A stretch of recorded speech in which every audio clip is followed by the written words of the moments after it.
Well, good afternoon. Thank you guys so much for joining us this afternoon.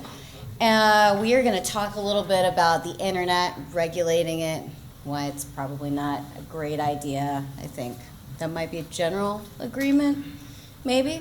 So I'm Katie McAuliffe. I'm Executive Director of Digital Liberty and Federal Affairs Manager at Americans for Tax Reform. I work on tech and telecom issues, basically in the United States, a lot of work on privacy and data security and regulations around that. I'm going to let everyone introduce themselves, and then you want to kick it off? Fantastic. All right. G'day everyone, I'm Ben. So I run a digital consultancy called TG, and we do campaigns around the world, mostly for centre-right causes, and I'm going to talk less about the law and philosophy around digital regulation and more about what it means for people like us that are out there doing campaigns and some of the issues that we're dealing with.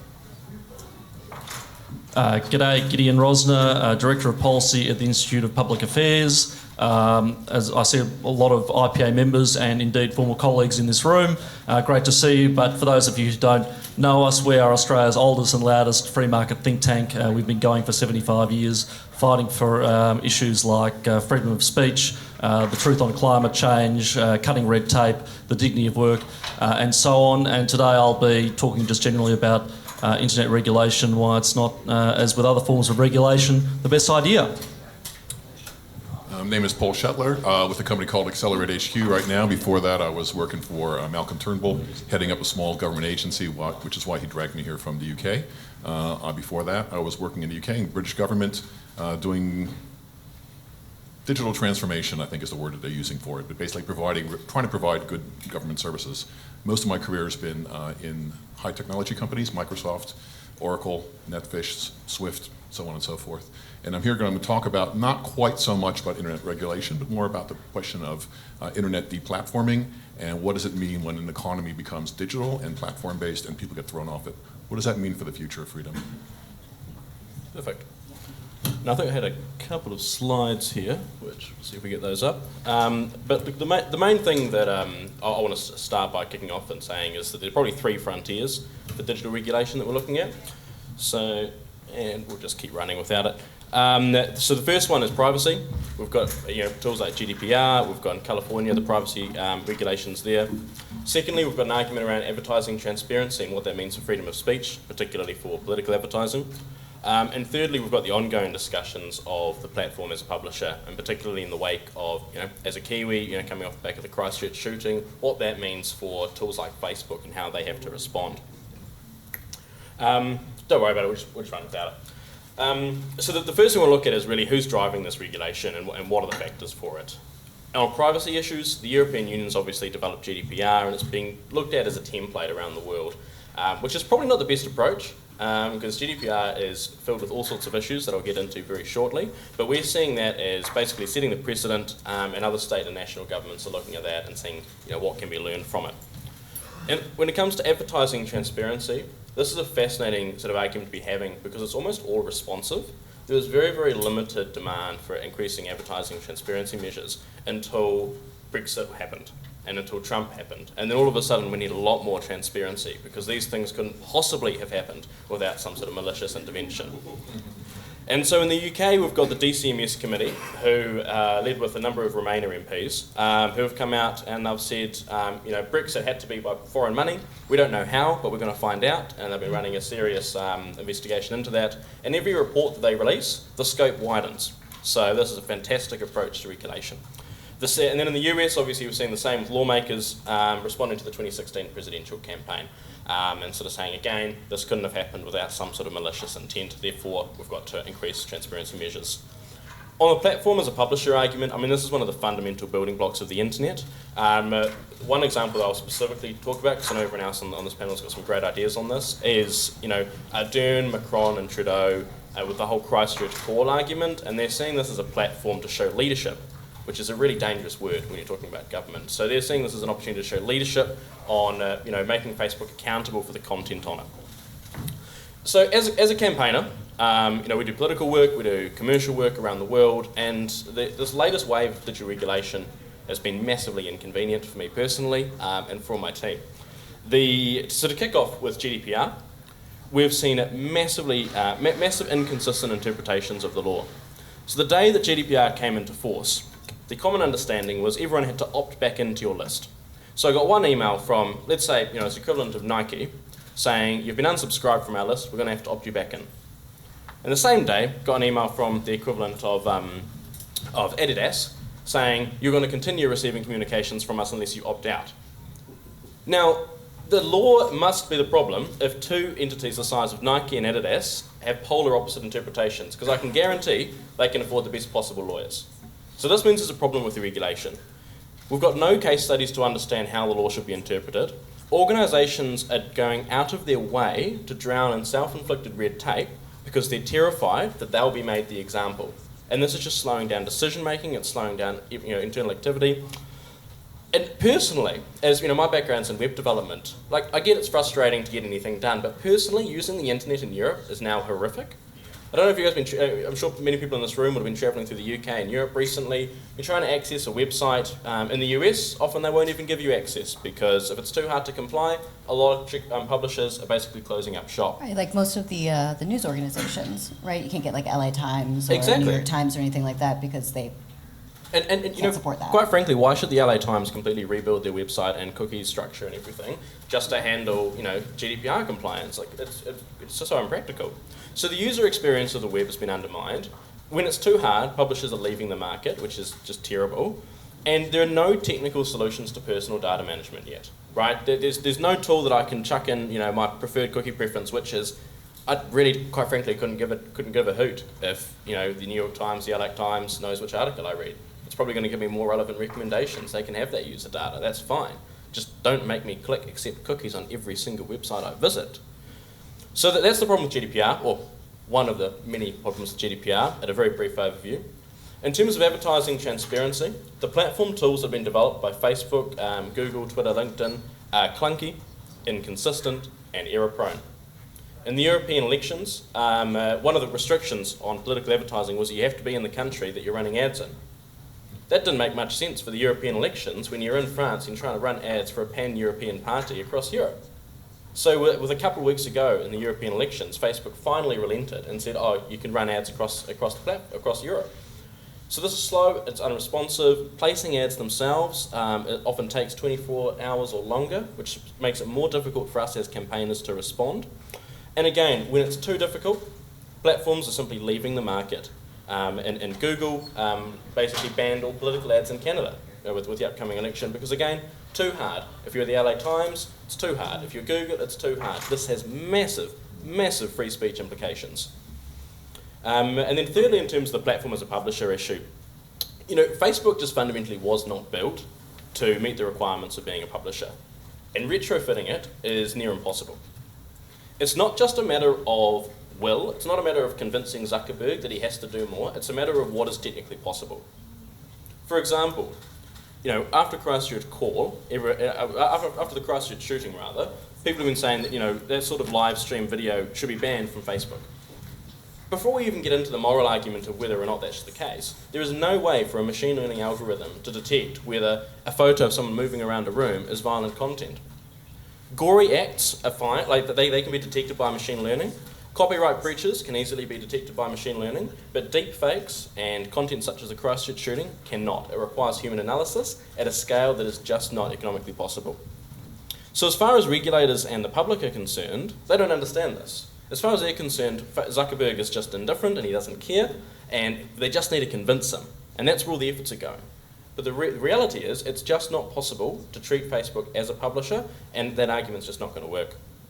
So in terms of the roadmap for where digital regulation is looking at the moment, more restrictions on digital speech are effectively guaranteed. As far as I'm concerned, we're heading in the direction of more restrictions, not fewer. Secondly, platforms are going to continue to be pressured to remove content, even when it's technically difficult or morally wrong. And thirdly, privacy nightmares and compliance issues are just going to continue creating headaches for particularly smaller organisations. Larger entities can deal with it, they've already got layers of bureaucracy, but for smaller, more nimble organisations, it's really slowing down how they can operate in Europe and also elsewhere. So those are just sort of some rough thoughts from me in terms of framing some of the discussions around digital regulation, but I'll pass over now. Great, thanks, yeah. Gideon. Thank you. Do you mind if I use the podium? I prepared a random, like Barack Obama. I'm much better with a teleprompter than I am off the cuff. Go for it. That way we have extra microphones. Yeah, Me too. and then I'll resume my seat again. Good. Assuming the If we do have additional microphones for discussion later, that would be helpful. I'm here straddling enough cords and electronic equipment to open a JV Hi-Fi. Anyway, look, it's great to be here with so many friends and fellow travellers. To paraphrase the recently re-elected Prime Minister, how good is libertarianism? And how good is the internet? When Tim asked me to come down and speak on internet regulation, I was a little stumped that this was a topic. Coming up with something original or interesting to say was a challenge. I suspected that when it came to internet regulation, we'd all sort of rock up, as we're probably about to do, and just say, don't do it. Libertarians should all be on a unity ticket here. Firstly, because of our instinctive suspicion of regulation, but secondly, because this is what the internet we're talking about. The internet has always been one of the freest, most unregulated spaces we have. This is not a coincidence, nor a mere feature. It is central to what the internet is, or at least what it should be. The extraordinary flourishing of the online world in just over a quarter of a century could only have happened in the absence of stifling regulation and government interference. Take, for example, the outstanding National Geographic series Valley of the Boom, a docudrama cataloguing the so-called browser wars and dot-com boom of the 90s. And if you haven't tuned in on Foxtel, and if you're not a Foxtel subscriber, you should be to watch the patriotic Sky News Network. But witness in that series the extraordinary rise of the first internet giants and, yes, the fall of others, what Joseph Schumpeter would have called creative destruction. It wasn't always pretty, but the internet that forms such an indispensable part of our lives would not exist today had government regulation served as a handbrake on it from the get-go. But of course, the internet is a medium of communication, and like any medium of communication, it's only as good as the people who use it, from family and friends staying in touch to criminals taking their activities online. The internet has become, in essence, a reflection of the totality of the human condition. The good, the bad, the ugly, the weird, the very weird, the wonderful, and the downright evil. And so we find ourselves teetering over the edge of the 2020s with governments all over the world increasingly keen to regulate what has largely been an unregulated space. And unfortunately for us in the cause of freedom, internet regulation is a zeitgeist that we're going to be stuck with for a very, very long time in the national debate. Most worryingly, this push is coming from the same political class that has missed the mark dismally every time they have ventured into the online world. The NBN here in Australia, that colossal boondoggle, and so-called net neutrality in the US are two examples that come to mind. But of course, none of us would defend a lot of what internet regulation is purportedly trying to solve. We abhor terrorism. We abhor incitement to violence, fraud, theft, and the violation of intellectual property, that is piracy. But there are already laws against these things. Terrorists who use the internet to recruit and coordinate their operations are breaking laws against, well, terrorism. Incitement to violence is a crime anyway. To the extent the internet is used to engage in scams or fraud, that is of course illegal. Recording companies and the like went after online piracy sites through existing and ordinary copyright laws. Regulating the internet on top of existing crimes and civil actions would therefore probably create more problems than it would solve. Besides which, existing laws regulating internet content have proven to be ineffective. Court orders against accessing piracy sites such as Pirate Bay are easily circumvented, and a suite of otherwise illegal content is easily accessible via the dark web. In all likelihood, things like genuine terrorist groups, for example, will simply move underground, while relatively innocuous content is taken down. We should be particularly concerned about proposed laws against hate speech. As we all know, too often hate speech is in the eye of the beholder, and we are already seeing the hash that social media platforms themselves are making in trying to police it. Alex Jones, a kooky but generally harmless conspiracy theorist, g'day Will, has been blackballed, and congratulations by the way, from a range of platforms making him even more popular. PragerU has at various times had 80 videos censored. Facebook booted off Jacinta Price twice a few months ago for calling out racist abuse directed at her. And recently, this is my favourite, Alexandria Ocasio-Cortez's Twitter account was temporarily suspended because the admins mistook it for a parody account. True story, and you can't blame them.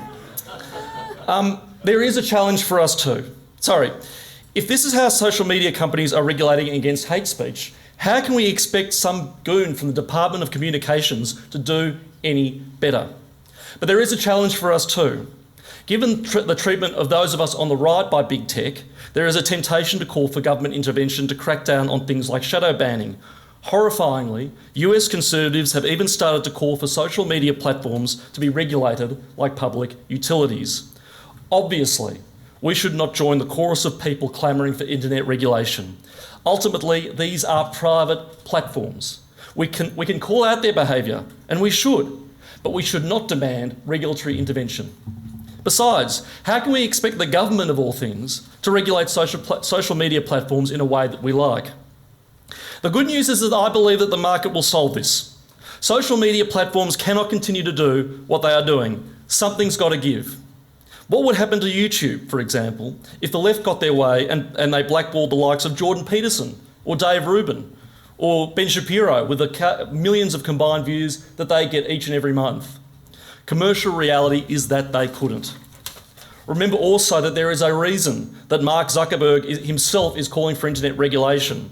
To monitor content in the way that would be required to comply with such regulations, only Facebook and the like would have the resources to do that. They would just lock out smaller competitors and entrench the big tech oligopoly. And finally, don't forget, the proliferation of right-wing social media content in the first place was driven in part by the need to get around the gatekeepers of the conventional mainstream media.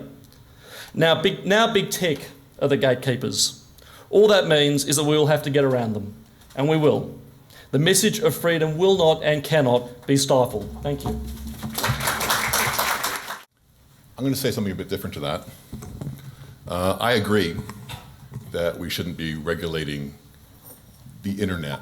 When people talk about regulating the internet, what they're usually talking about is regulating speech. And what that usually means is they don't like it and they want to stop it. I think we've seen quite a bit of that.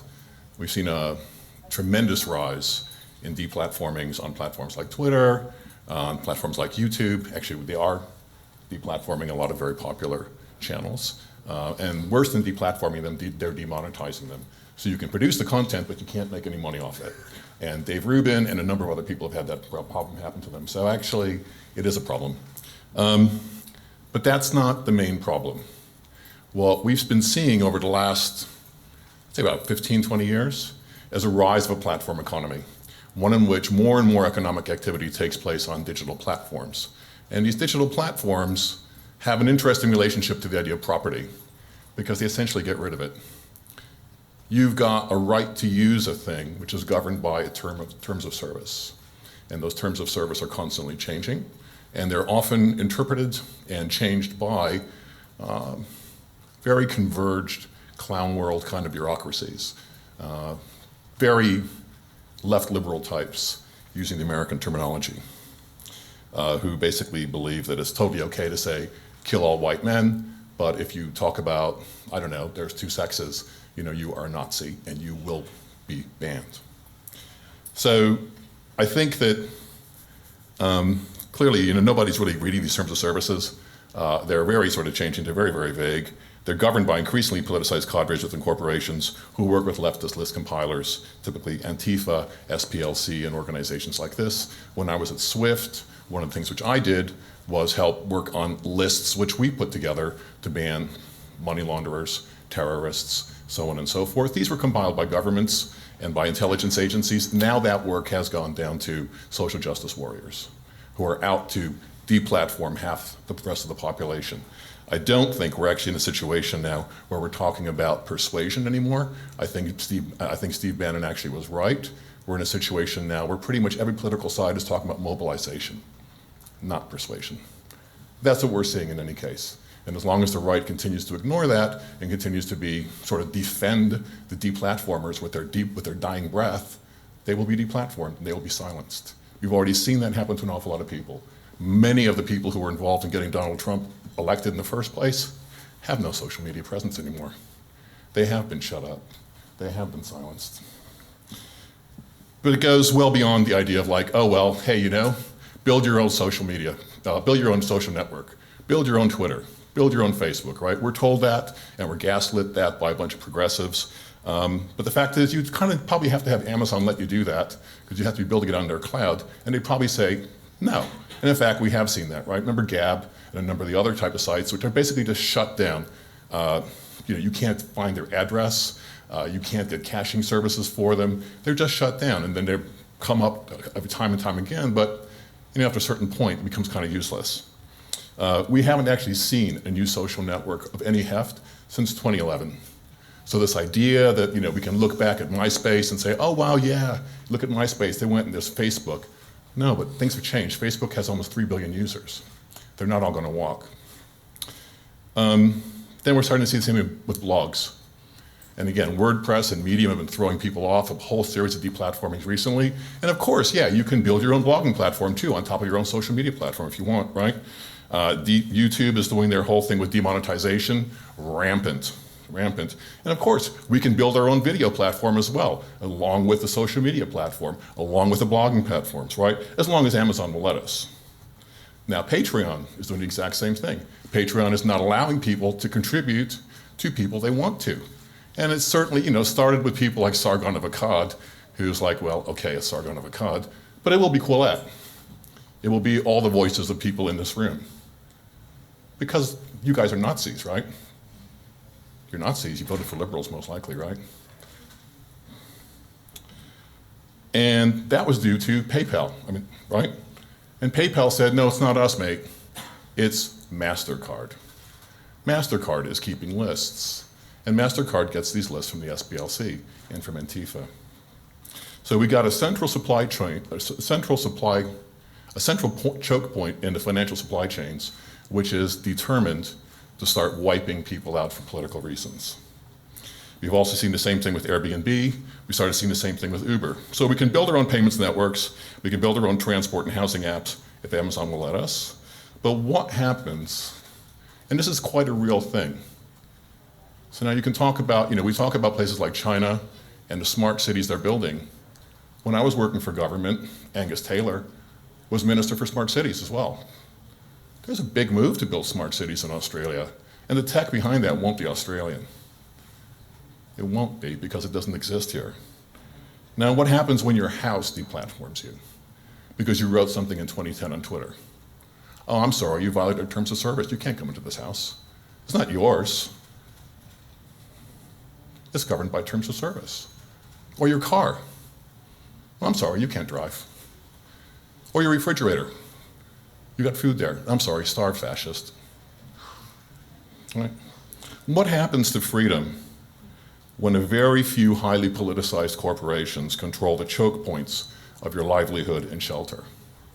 And we can talk about government being the enemy, but in the United States, government can't do those things to you, right? In the United States, government can't deny you access to social media, even if you're a child molester. There were court cases about that. The Supreme Court said you cannot deny access. It's the public square. There's a thing called the First Amendment. Australia doesn't have that, but we do. The danger in all these cases is not coming from government. It's coming from the woke, clown world bureaucrats inside these high-tech companies. And until we wake up and stop defending them with our dying breaths, they're going to continue doing this because they've made it very clear what their goal is. Their goal is to shut us down. They do not want another Brexit. They do not want another Trump. They don't want another Orban, another Salvini. They feel humiliated. They don't want it.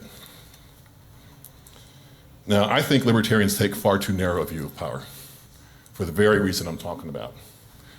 If private organizations can effectively run you out, make it so you can't eat because you can't be paid, and ultimately dehouse you, then the coercive power is not only in the hands of the state.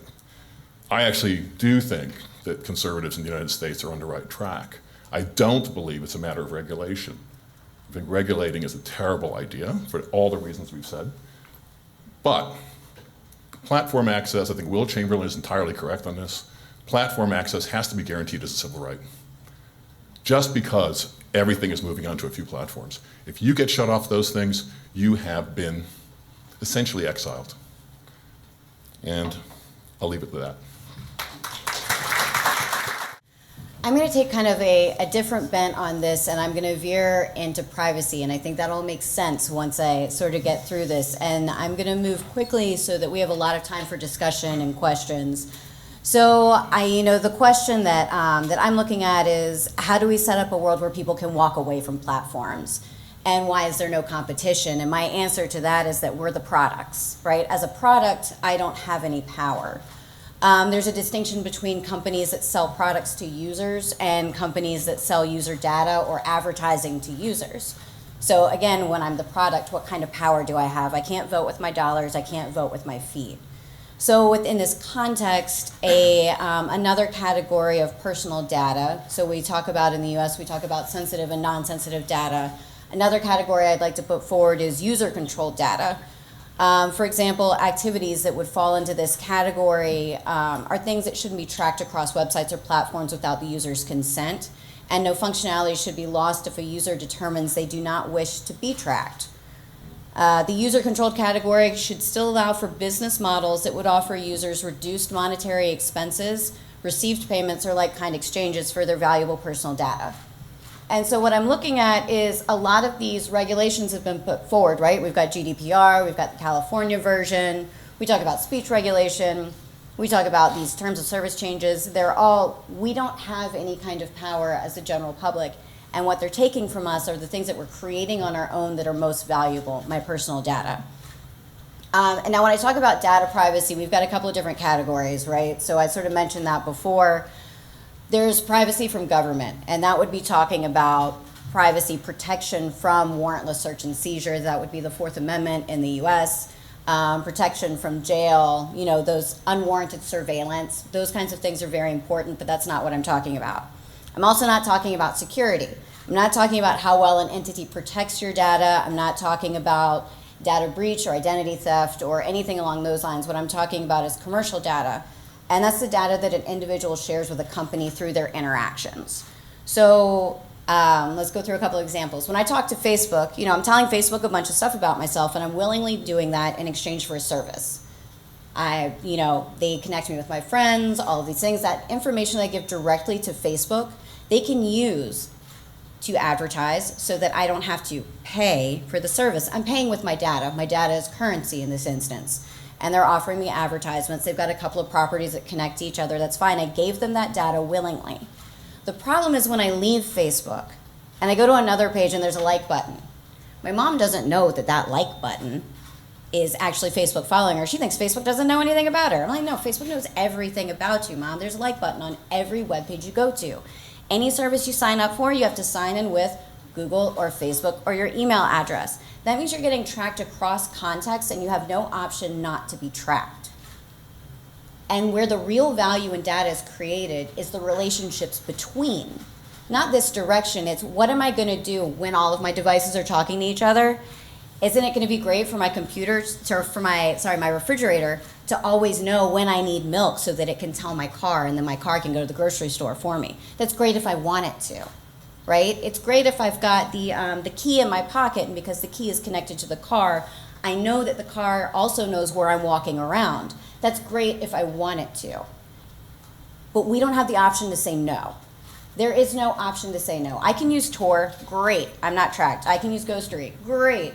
But you have to update those things all the time. And try asking your parents to use Tor. Try asking them to use Proton Mail. I did this stuff for a week. It was such a pain. So I can see the value in giving the data, right? I know how valuable my data is, and they're trying to tell me my data is not valuable. That's a lie. My data is incredibly valuable, and I'm not being compensated, and it makes me angry. But when we look at these regulations like GDPR, the government is just trying to stick their hand in there to extract the value and not give it to me. They want my value. So if, I like this lumberjack example, right? Say I chop down a tree and I sell it to you. I'm not going to tell you whether you can make a table or a chair. That's ludicrous. You make whatever you want. But if the chair breaks when someone sits in it, I'm not liable. So why is Facebook liable for someone? I gave Facebook data, Facebook shared that data. Why is Facebook now liable for that person acting like a fool? That doesn't make any sense. we're all trying to blame whatever's most popular to blame. So if we look at that, and we look at smaller organizations, we look at third-party advertising companies, we want someplace for them to be able to compete. So, how do we get this equal exchange for a service without saying the government needs to put in place a regulation where I have to get paid? I just want an option to say no. Just an option to say no. Just an option to say, don't track me.